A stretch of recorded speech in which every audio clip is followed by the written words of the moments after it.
we make things. We use our hands, minds, and machines to build, to fix, to improve. We're known as do-it-yourselfers, home improvement fans, fix-it fanatics, inventors. At our core, though, we're all makers. So let's jump in and make something.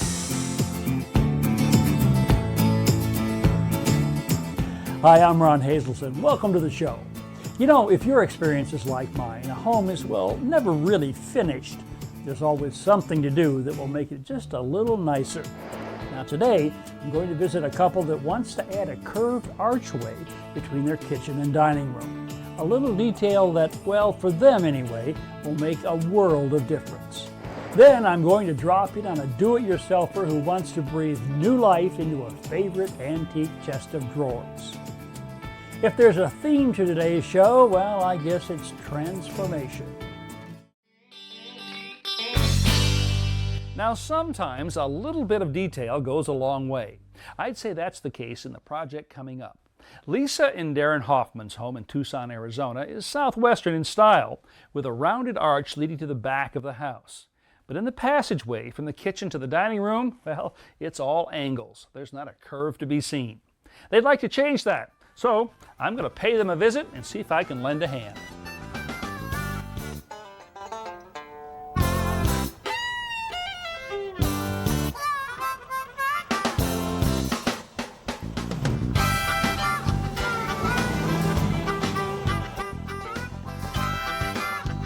Good to see you. Good to hear. Come on in. Great spot you got here at the base of the mountains. It's beautiful. Thank you.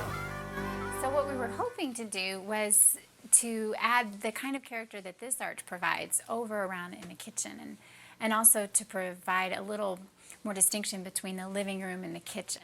So, Okay, just so break you like the curve here. Well, I there's a lot do. of curves in this house. I can see why you'd probably want to carry that out. So there's another place you'd like to put this, Yes. Yes. and that's where? Right over here. Oh, okay. Oh, I see what you mean, Lisa, now about you wanting to separate these two rooms. So something that would go right up here. Constructing this archway is simpler than you might think. First, we'll install 4 vertical wall supports. On top of them, we'll place 2 upper supports. Then, to the face of the frames, we'll attach plywood panels cut to form the arch. Lisa, if you'll take this short level. Since the structure we're building will not go all the way to the ceiling, we decide to align the top of it with this ledge. Using levels, we extend a line onto the adjacent wall, then transfer the line to the opposite wall. Down just a little. Now this is a template that we made by tracing the arch in the other room. I want to put this up here, let you take a look at it, and see if you like the curve and the proportions here. There, how does that look to you? Looks Great. great. Yeah, you happy Yeah. with this? Very good. Once we're satisfied with the curve of the arch, we construct a mock-up to help us determine how deep it should be. I think that it being wider does add more character than a smaller one. And then the second issue was providing some distinction between the two rooms. However, I don't want it to feel as if they're completely different and you know, now you're going to the real part of the house. Do you feel like it does that? No. I don't feel like it does that. How much more complicated is it to build it wider? Gonna have to stay here at least a week. That means fresh I've got a cookies couple every day. Okay, that we can do. No, I don't, it's not that much more complicated. It really isn't. With the dimensions finalized, we move into the garage to do some cutting. Using our cardboard template, Lisa traces the curve onto a sheet of 3/4-inch plywood, then cuts out the curve with a jigsaw.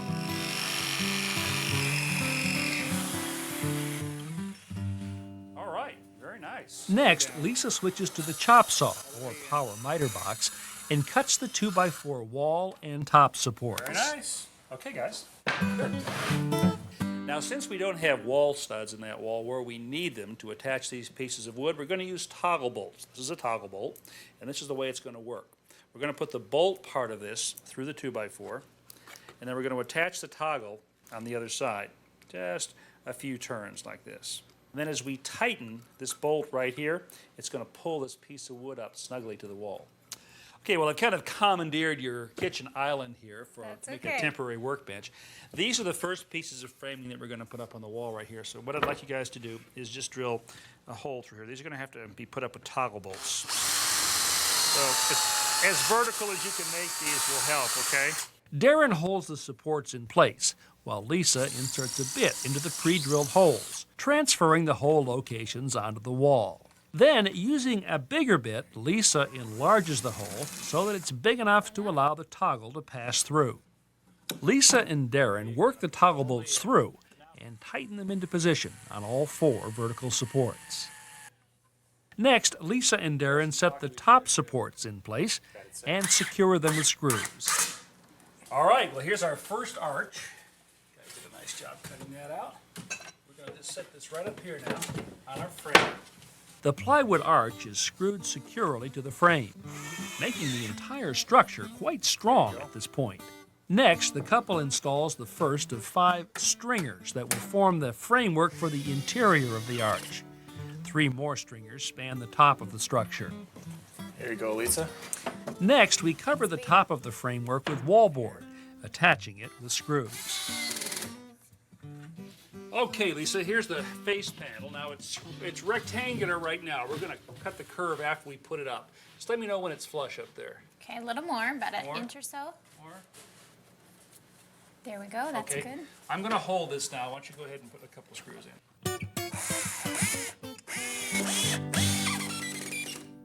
Okay, Darren, now it's time to cut that arc that we already have on the plywood onto the wallboard here.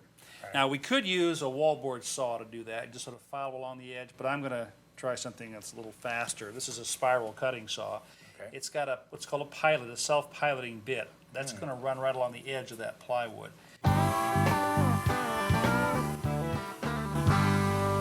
Now it's time to cover the curved interior of the archway. Using a garden hose and sponge, we'll apply a small amount of water to a piece of 1/4-inch thick wallboard. Then wrap it in plastic for about 10 minutes to let the moisture soak through so that it will become pliable. All right, here's our 1/4-inch wallboard. It's been wet, so we're going to lay it up every inch all over here. There you go, and it will bend. Okay, so just push it up very gently. Hold it kind of in place there. Okay. Okay, you guys got it? Got it. Okay. See how nicely that sort of conformed to our arch up there? I'm going to put some screws in here. This is our second piece. A second layer brings our thickness up to 1/2 inch, the same as the walls. Now this is corner bead, Darren. It protects the corners because they're very fragile, as you can see right here. Yeah. And also in your house, you've got this rounded Yes. corner right here, which is what this shape will give us.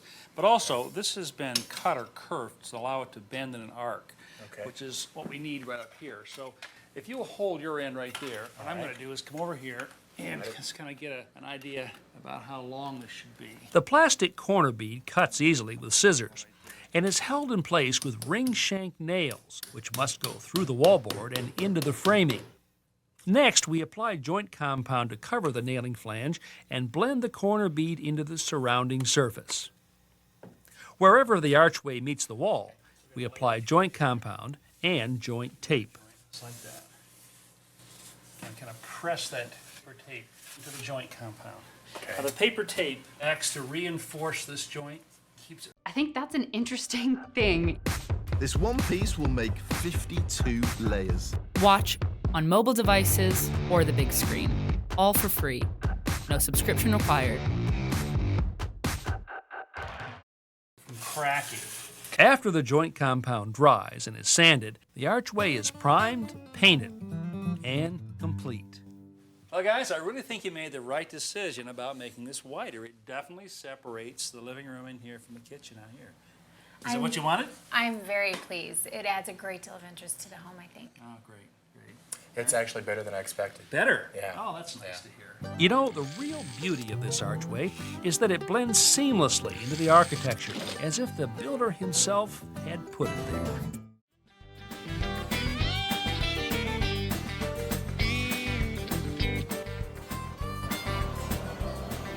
Now, that rounded arch project is a good example of how adding something new to a house can make it a lot more enjoyable. My next project is about taking something old and making it good as new. I'm headed to Rochester, New York, and I'm going to pay a visit to Phyllis McKenzie. Hi, Phyllis. How are you? Hi, So Ron. nice to meet you. It's nice to meet you, and welcome to Rochester. Well, thank you. Thank you very much. What a gorgeous neighborhood this is. Oh, you these like it? trees and flowers.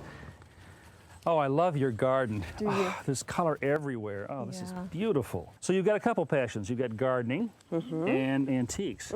Tell me about today's project. It's a wonderful old dresser that I stripped. It was painted white, or I would have never stripped it. Stripped it about 10 years ago, and I just then put it aside because I'm not real good at refinishing, and I was afraid of it. I was afraid I'd ruin it completely. And then I heard about you, and I thought, golly, maybe this guy can really help me make it look like it should. So we have an opportunity today to finish a project that you started a decade ago. That's right. I love it. Let's do it. Take a look. Well, we're ready for you, Ron. We I have can the see. drop cloth down. Here's the piece that needs attention. Okay. I'd say what, about a mid-1800s, something like this? I think so. Okay. Well, let me show you what I see here. This is some of Okay. the old finish that you didn't get off right here. That's So let right. me just strip that off. Over here, we got some watermarks. You want to get rid of those. Yeah. And what is this? Some oil, I believe. Oil, okay. So let's try to clean this up, get rid of all of that, and then I want to talk to you about putting some stain on here, and then ultimately a finish. Okay. Okay. Sounds good to me. Now, Phyllis, this is a semi-paste stripper. It's kind of thick, but it's good because a few of these surfaces are vertical. This won't run off as quickly. I see. Now, the key about putting stripper on, I've found, and you've done a fair amount of refinishing yourself. I'd like to just put this on with a minimal amount of brushing. Just lay it on like that. Overbrushing causes the stripper's active ingredients to evaporate before they can do their job. How am I doing? You're doing very good. Yeah, that's good. Now, we're going to stop here in a second because we want to catch this before it dries out. In fact, let's come back over here where we started Okay. and do a little test. Okay, it's only been about 2-3 minutes. You see, this is not releasing yet. See, that's the finish right there, that white. So we just want to let this sit now and let the chemicals do all the work for us. So I'll just give us a few more minutes. After another several minutes, it's obvious to us that the putty knife's not going to get the old finish off. So we switched to steel wool. Well, this is a little bit more stubborn than I thought it would be, but the steel wool here is taking off. This is a medium coarse steel wool, and I'm going with the grain, of course. Well, you know that. Right. And you can see right here, we're getting that finish off. This brown stuff right here, that is the old finish. Now this is lacquer thinner. It's a solvent. I like to use it for a couple of reasons. It tends to neutralize the stripper, and some strippers have wax in them. So this helps kind of remove the residual wax from the stripper before you do any finishing. While Phyllis cleans up the top of the dresser with lacquer thinner, and we make sure there's plenty of cross ventilation for this, I begin to apply fresh stripper to the next level. We're working on small areas at a time so the stripper won't dry out. Getting the old finish out of turnings, carvings, and intricate moldings requires a special tool. This is a brass bristled brush, like a toothbrush. It'll make short work of that. Just takes it right off. Yeah, it really works. Section by section, we apply stripper, work the old finish off with steel wool, and neutralize the surface with lacquer thinner. Well, this came out surprisingly well. You know, even that oil Certainly spot did. down there, the stripper got rid of. But we still have some very stubborn spots right here and right here. These are probably watermarks. The way we're going to get rid of these is with something called oxalic acid. You'll find this in a hardware paint store under wood bleach. Now we want to add this to some hot water, as hot as you can get it out of the tap. The hotter the better. Oops, going to dribble a little bit there. And we'll just put in a couple of tablespoons, and that should be good. Then we'll just take a brush and mix this up, and then we'll paint this right down here on these watermarks. Now, I could just put this on the area that's got the ring, but there is some discoloration all over the top of this, so I'm just going to apply it to the entire surface here. Okay, Phyllis, would you mind doing the bottom shelf down there? Not at all. Okay, now unlike the stripper, we can keep brushing this because we want to kind of work it into the wood, so until it really soaks in. As soon as the oxalic acid dries, leaving a powdery residue, we rinse it off using a sponge in warm water. Now this mark down here came out quite well with the oxalic Yeah, it really acid. did. Yeah, it really did. Really But this one up here is still there. So I'm going to try a little bit of, this is just household bleach.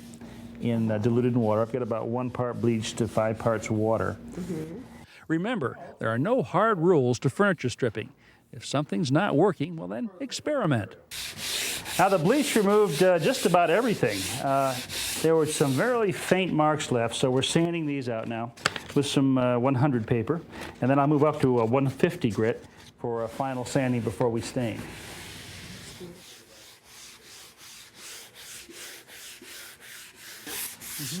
Yeah. Okay, fellas, why don't you finish this up? I've got something to take care of. Oh, Okay? all right. I'll be right back. Sure will.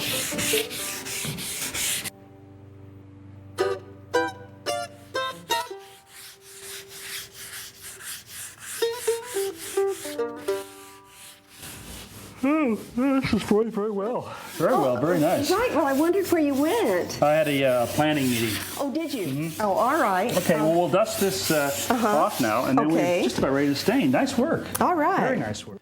A good wipe down with a tack cloth will remove any dust or gritty residue that may have been left over from the sanding.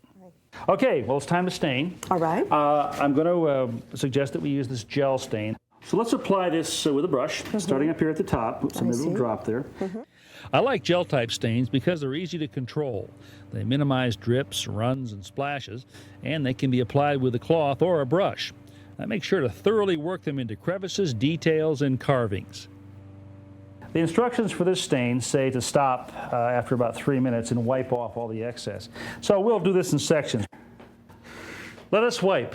Okay, just a cloth. So you just want to wipe this pretty much with the grain, long strokes like this. All the way down. All stains should be wiped off after they've had a chance to penetrate the wood. The more pressure you apply and the longer you wipe, the more stain is removed. Here too, experiment to find out what works best. Just some stripper, stain, and elbow grease has transformed this once ordinary piece into something very special. The stain has to dry for 24 hours, then it'll need some kind of a top coat. Yes. What do you have in mind?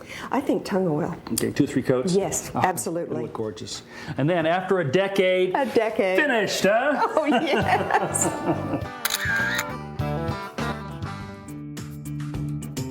In this week's sweepstakes, we're giving away a Ryobi 4-piece lithium-ion compact combo power tool kit. It includes a circular saw, a work light, cordless drill and charger, and reciprocating saw, all in a rugged carrying case. Now these tools are powerful, yet compact, lightweight, and easy to handle. The lithium-ion batteries hold a charge 40% longer. To enter the sweepstakes, just go to ronhazelton.com and click on the sweepstakes banner. Now, if you're going to be rolling paint on walls like these, here's a tip that'll save you time and give you more uniform results. Instead of putting your paint in a pan like this, put it in a 5-gallon bucket. In this case, we've got 2 gallons to put in here. Now, if there's any color variation between these 2 gallons, it's going to go away when I mix them together. Everything's mixed. Now, we're going to drop this over the side of the bucket. This is called a painter's screen. And instead of going back to a paint pan and dipping our roller in that, we're going to dip this directly into the 5-gallon bucket. Submerge it like that. Roll off the excess on the screen. And we're ready to paint. Now, this means you have far fewer stops to refill a roller pan like that. And as long as you keep this bucket up close to the wall, you have to spend almost no time reloading. Place the fully charged roller near the top of the wall and make one long stroke from top all the way down to the bottom and back up again. Recharge the roller, move over about 1 roller's width, and repeat that process. After you've made 3 or 4 stripes, then come back and blend them together with long vertical strokes going from the top all the way down to the bottom. Try this technique. It'll save you time and you'll avoid what painters call holidays. That's the spots on the wall where you just didn't get quite enough paint.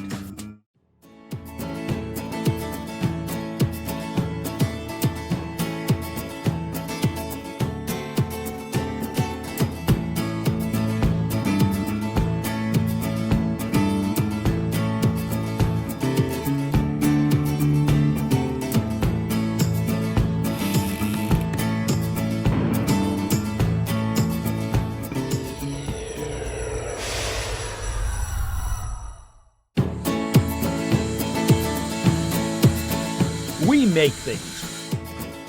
We use our hands, minds, and machines to build, to fix, to improve.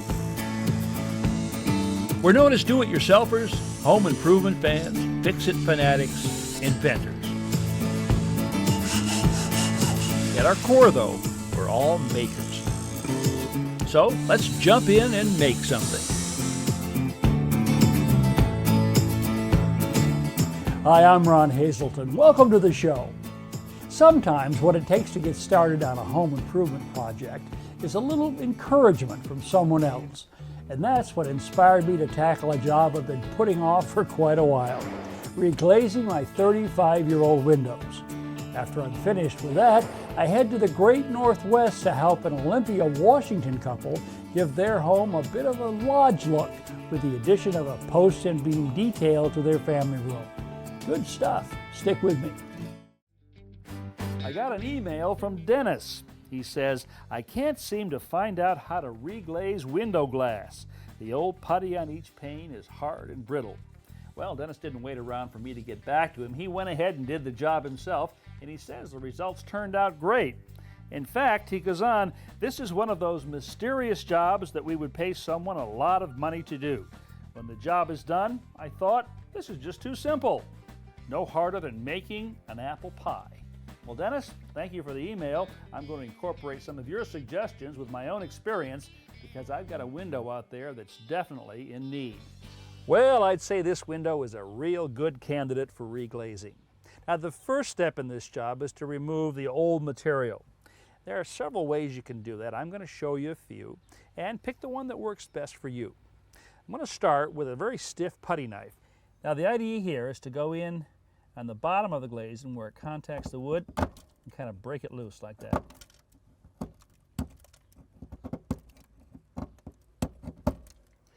Now it helps to file a sharp edge on the end of your putty knife.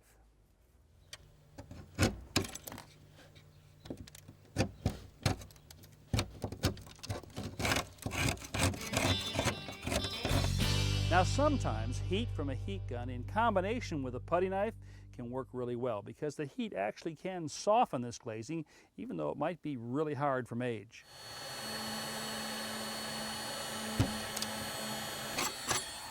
Now you can see this works really well. One note of caution here, be careful not to overheat the glass because you can crack it.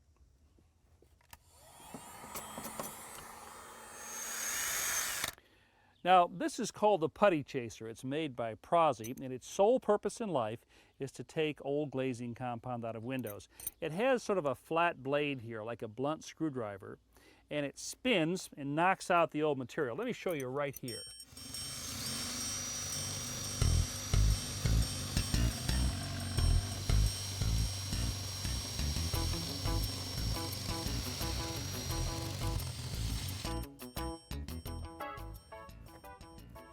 Well, I got all of this old glazing cleaned off, but I got into a little bit of a rush right here, and I cracked a pane.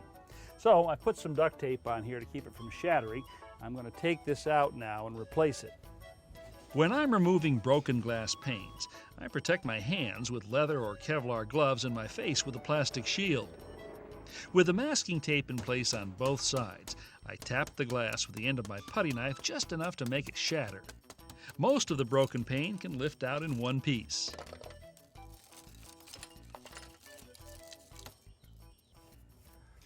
Well, I've got that pane of glass out, and we're just about ready to replace it and put our window glazing in. But you can see we have a lot of exposed wood right here, and I'm going to paint that with an oil-based primer for two reasons. First of all, this wood is very old and very dry, and I don't want it to draw the oil out of the glazing prematurely, cause it to crack and shrink. Secondly, anything that's exposed here, I want to weatherproof and seal it, and the primer will do that.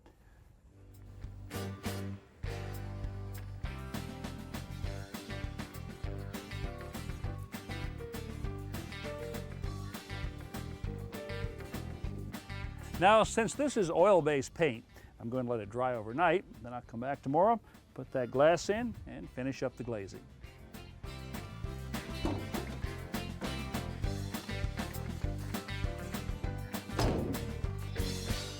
Now, truth be told, most often I just take my measurements down to the hardware store or the glass company and have them cut glass for me.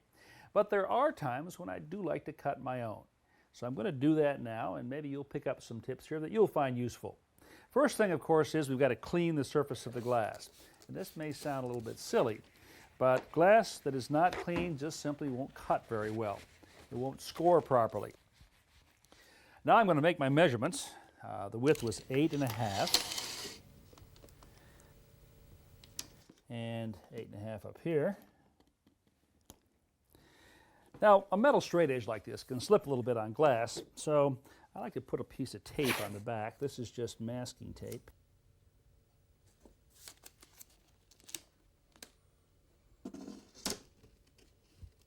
All right, we're lined up. I'm just going to draw a mark down through here.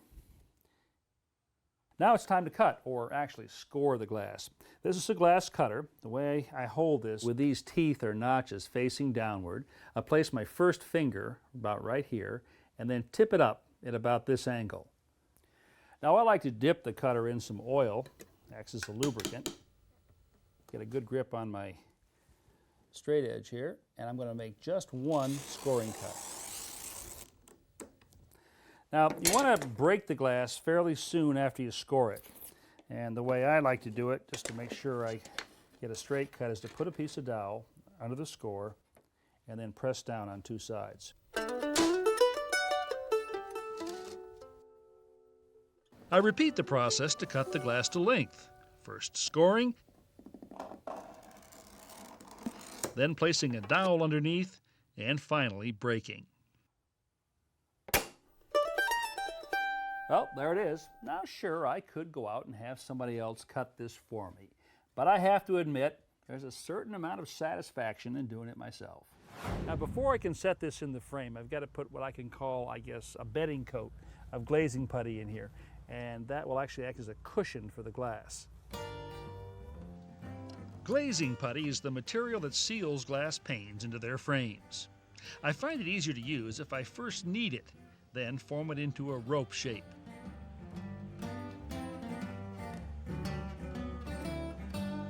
Next, I lay the putty into place with my fingers. And finally, use a flexible putty knife to press it firmly onto the lip of the window frame.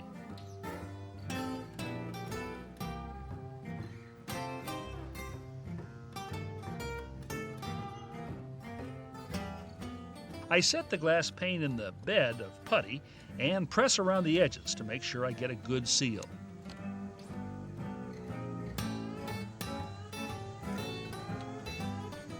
This is called a glazier's point, a small metal clip that will hold the glass in place, especially while the putty is drying. I embed these into the wooden frame using a putty knife. With the glass in place, I can now apply more glazing putty to the outside. This will form a weather-tight seal to keep out water and drafts. Dipping my putty knife in paint thinner allows it to glide more smoothly over the surface, leaving it level and neat. The excess putty on the glass lifts off easily.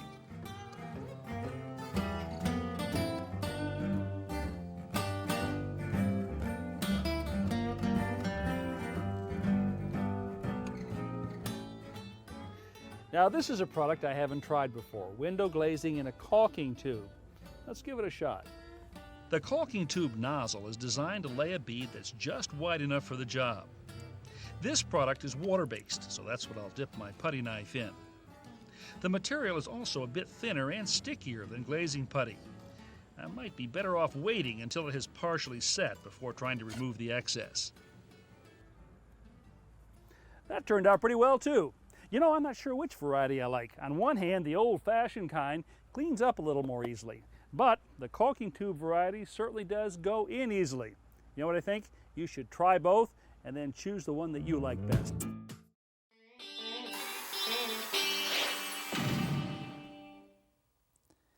No matter how carefully I try to pour paint out of a can, I'm almost always left with drips on the outside and paint filling the rim.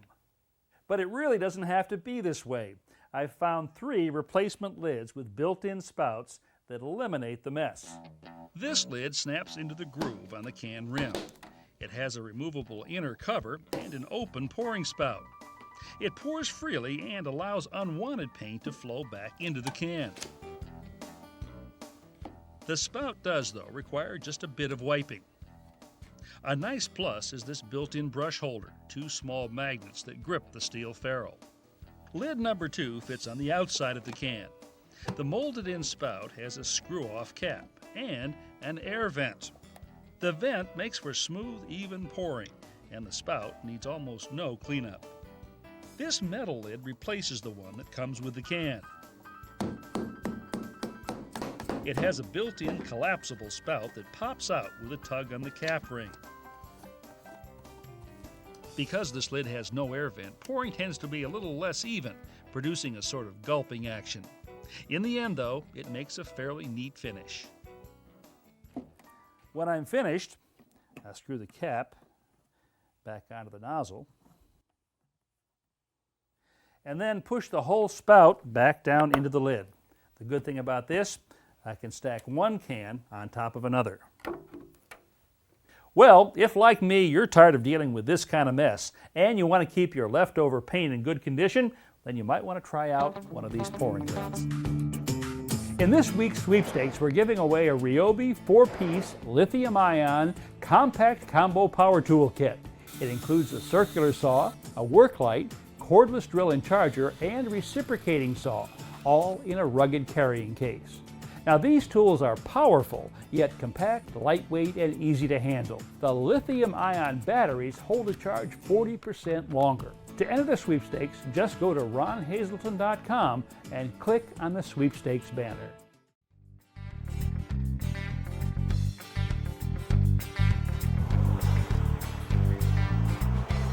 Kathy and Tim Podovich have asked me for a hand, so I'm going to pay them a house call.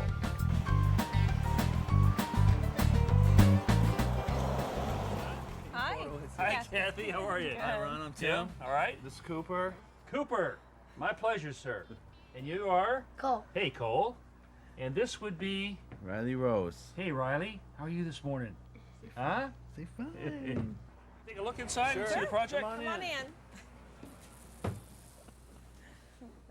Ron, this is where we'd like to put the beam up in our living room. Okay. All right. Now, why do you want to do this? Well, we're looking for a little more lodge look. Okay. So this would be like a little bit of touch of rustic. Right. That's what we're looking for. Warm it up. I think that'll do it. It'll also probably divide up these rooms a little bit more, which might make it look good, too. Right. That's what we're trying to do. All right. So what are you going to do this afternoon? Go to the movies. Go to the movies? You're not going to be here working with us? To create the rustic look Kathy wants, we'll build 3 elements: a beam, 2 posts, and 2 diagonal braces, often called knee braces. Now these will look authentic, but we're going to trick the eye a bit. Okay, guys, I've set up a bunch of tools here in the backyard. We're going to make these beams and posts today using something called box construction. Several pieces of wood put together to look like solid wood, but it's really hollow on the inside. So you cool with this? Yeah. You got the idea? I think it'd be great. I think it'll look good. So let's start by doing some cutting here. Our first step is to fashion the individual pieces for the beam, posts, and braces. We'll start by cutting standard 1x4s and 1x6s into strips of varying widths. Next, we'll make angled cuts or bevels along the edges. To do this, we set the blade on the table saw at a 45-degree angle.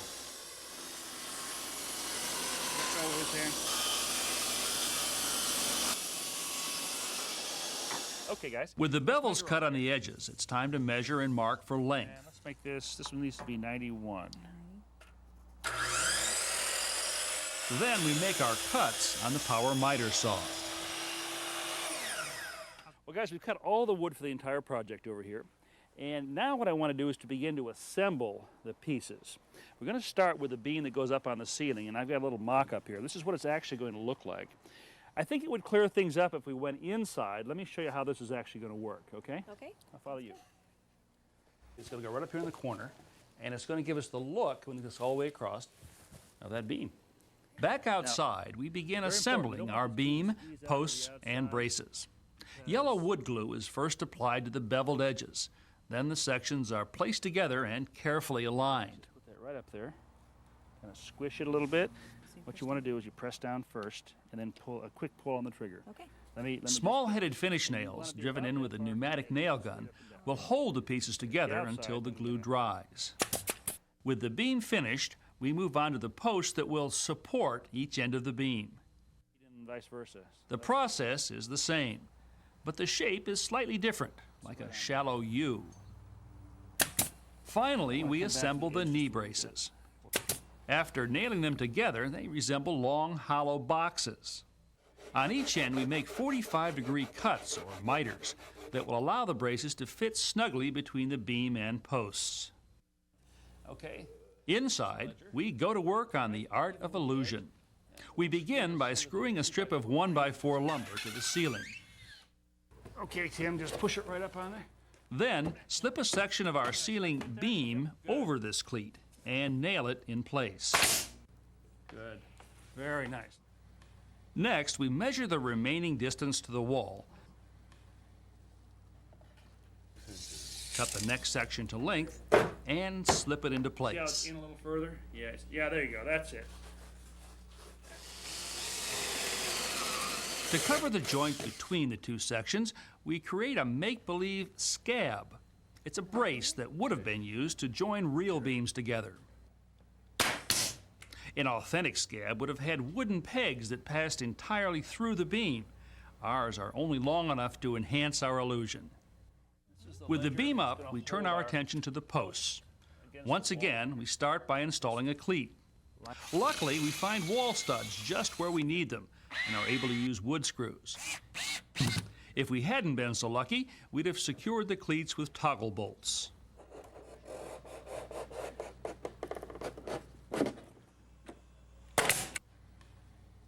Finally, we add the diagonal knee braces, and our illusion is complete. If you didn't know differently, you'd swear these make-believe timbers were the real thing. Now, what could be better? Your own lodge right here at home, huh? We love it. It's exactly what we're looking for. Turned out great. Well, here's to more successful home improvement projects, Great. guys. Thank you, Ron. Thank you.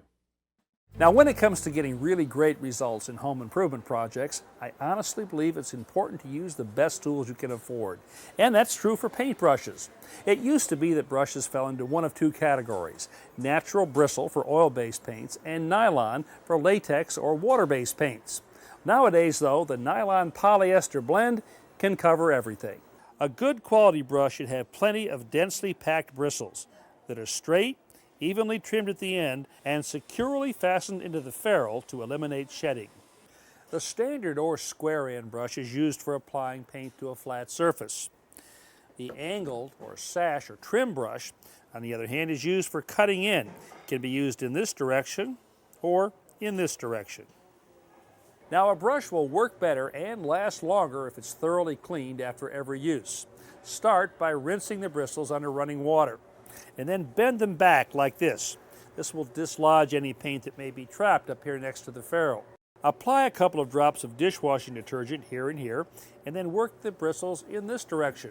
They'll kind of scrub against each other. Finally, do a thorough rinse, and if there's any paint remaining in the bristles, remove it with a brush comb. Now, if you've got a small job to do and you don't want to bother cleaning your brushes, you might consider these disposable versions. All you do is paint and pitch.